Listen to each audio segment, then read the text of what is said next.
सिंध में तमाम सरकारी और निजी तालीमी इदारे बंद। हुकूमत का 13 मार्च तक छुट्टियों का ऐलान। तालीमी इदारे अब 16 मार्च को खुलेंगे। जामिया कराची और डॉ यूनिवर्सिटी में इम्तिहानात मुलतवी। शाह अब्दुल लतीफ यूनिवर्सिटी इंतजामिया के मुताबिक आज का पर्चा शेड्यूल के मुताबिक होगा। उधर महकमा तालीम का कहना है हुकूमती फैसले की खिलाफ वर्जी करने वाले निजी स्कूल्स के खिलाफ कार्रवाई की जाएगी।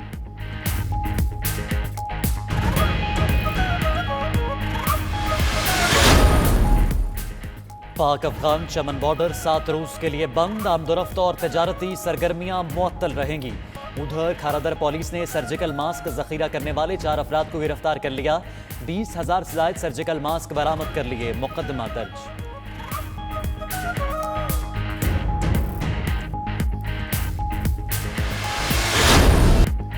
विफाकी हुकूमत का नवाज शरीफ को बरतानिया से वापस लाने का ऐलान। डिपोर्ट करवाने के लिए बरतानवी हुकूमत को आइंदा हफ्ते खत लिखा जाएगा। फिरदौस आशिक कहती हैं मुल्की खजाना लूटने वाले लंदन जाकर अय्याशी कर रहे हैं। इलाज के लिए रिलीफ लेने वाले नवाज शरीफ बाहर जाकर अस्पताल दाखिल नहीं हुए। VIP कैदी को पाकिस्तान लाने का वक्त आन पहुंचा। पंजाब हुकूमत ने इस हवाले से सिफारिशात भेजी हैं।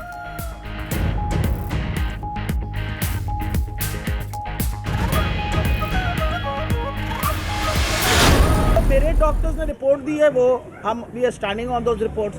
जो उनके लोग वहाँ से रिपोर्ट्स भेज रहे हैं वो नामुकम्मल है। इसमें तो कोई गलत बात नहीं कर रहे ना। और डॉक्टर अदनान जो उनके बेसिकली वहाँ मालिज है, उनकी रिपोर्ट का कोई लीगल वैल्यू नहीं बनती ना। लीगल वैल्यू तो उसकी रिपोर्ट की बनेगी जो उनका मालिज है वहाँ और जो उनका इलाज कर रहा है। नवाज शरीफ की बीमारी क्या वाकई फिक्स मैच है? यास्मीन राशिद ने फिरदौस आशिक के दावे की तरदीद कर दी। वजीर सेहत पंजाब कहती है नवाज शरीफ की तमाम रिपोर्ट्स उनकी निगरानी में आई। सरकारी डॉक्टर्स ने जो रिपोर्ट्स दी वो दुरुस्त हैं। नवाज शरीफ के वालिद जो रिपोर्ट्स दे रहे हैं वो मुकम्मल नहीं।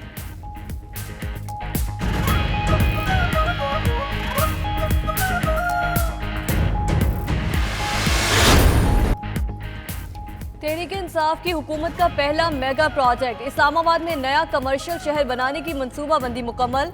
न्यू ब्लू एरिया मंसूबे के लिए F9 पार्क के बिलमुकाबिल 170 कैनाल अराजी मुख्तिस। वज़ीर आज़म इमरान खान का साइट का दौरा। फलकबोस इमारतों पर मुश्तमिल कमर्शियल सिटी आलमी तर्ज पर तामीर होगा। CDA अप्रैल के पहले हफ्ते में नीलामी करेगा। इब्तदाई तौर पर हुकूमत को 25 से 30 अरब रुपए मिलेंगे।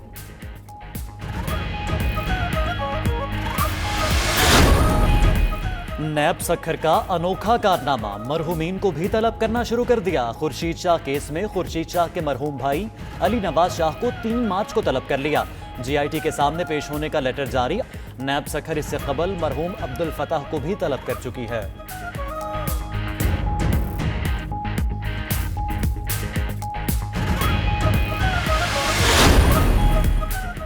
SSP शिकारपुर के सूबाई वजीर इम्तियाज शेख पर डाकू की सरपरस्ती के इल्जामात हैं। तहकीकाती कमेटी ने रिपोर्ट वजीर आला सिंध को अरसाल कर दी। मुलजिम हसन तेगानी से मुतालिक गवाहों के बयानात और शवाहिद को रिपोर्ट का हिस्सा बनाया गया। मुलजिम 3 संगीन मुकदमात में पुलिस को मतलूब था।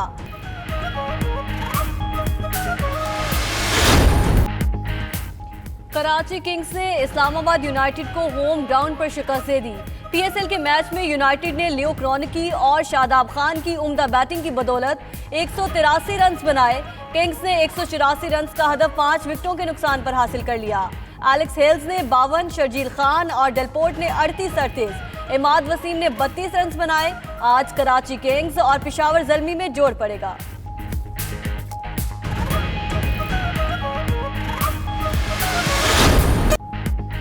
कोयटा समेत बलोचिस्तान भर में आज बलोच सकाफत का दिन मनाया जाएगा। मुख्तलिफ शहरों में तकरीबात होंगी। लोग बलोचिस्तान कशीदाकारी से मुज़य्यन मलबूसात, चादरों, जूतों और दीगर अशिया की खरीदारी करेंगे।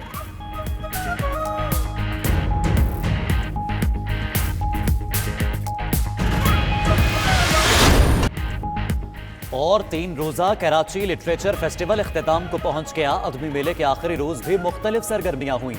अदब और सकाफत के रंग बिखर गए। ज़िया मोहिउद्दीन ने अपने मखसूस अंदाज में मुख्तलिफ इख्तिसाबात पढ़कर हाज़रीन से खूब दाद वसूल की।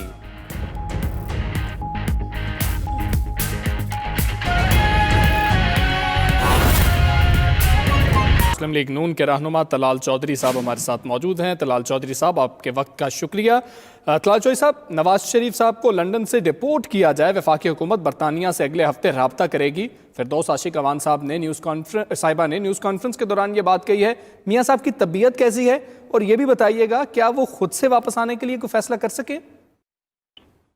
देखिए, सबसे पहली बात तो ये है कि हुकूमत की ख्वाहिश जो है वो ख्वाहिश ही रह जाएगी। हम कोई हुकूमत के कहने पर मुल्क से बाहर इलाज के लिए नहीं गए, बल्कि मियाँ साहब जो हैं वो जमानत पर कोर्ट से उन्हें बेल मिली है। कोर्ट से फिर हमने वो हुक्म भी लिया जिसमें से ECL पे निकाला गया, वरना तो ECL पे निकालने के लिए भी इस तरह के कोई बहुत सारे हरकत किए जा रहे थे, गारंटियों और दूसरों चीज़ों की बातें हो रही थी।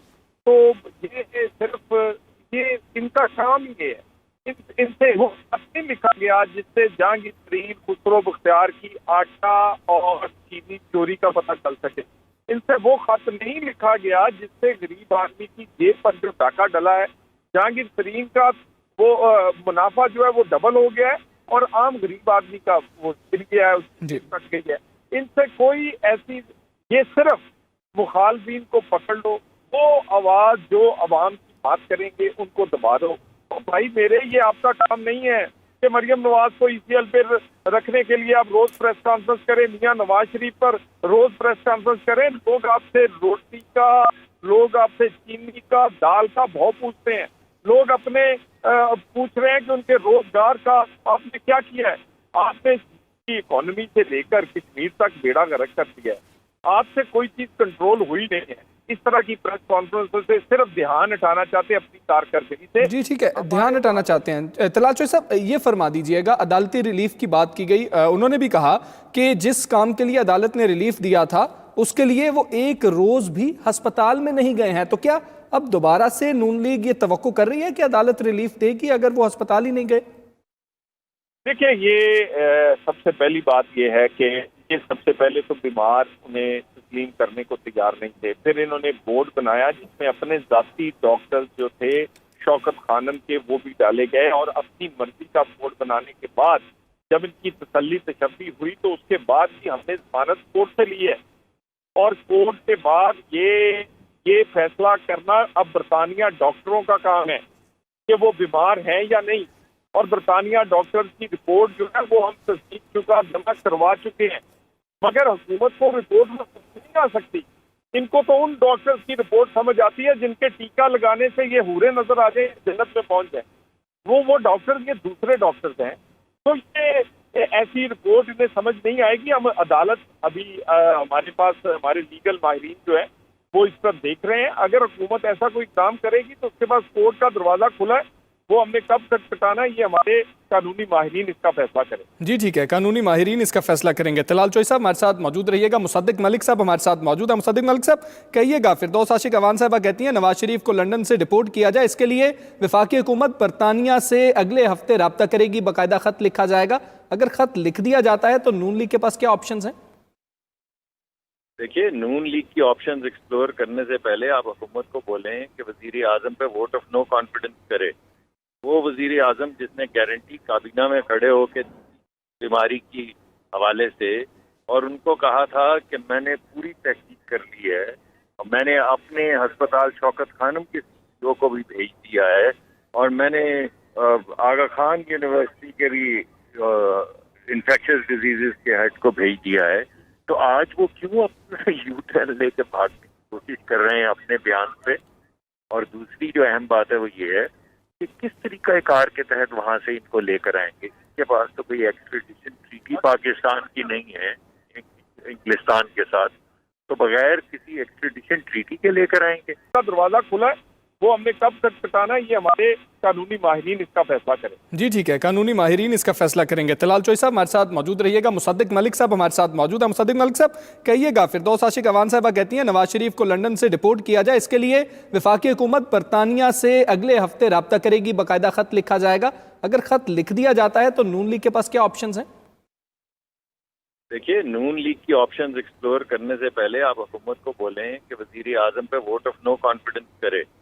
वो वजीर आजम जिसने गारंटी काबीना में खड़े होकर बीमारी की हवाले से, और उनको कहा था कि मैंने पूरी तहकीक कर ली है और मैंने अपने अस्पताल शौकत खानम के सीईओ को भी भेज दिया है और मैंने आगा खान यूनिवर्सिटी के भी इन्फेक्शियस डिजीजेस के हेड को भेज दिया है।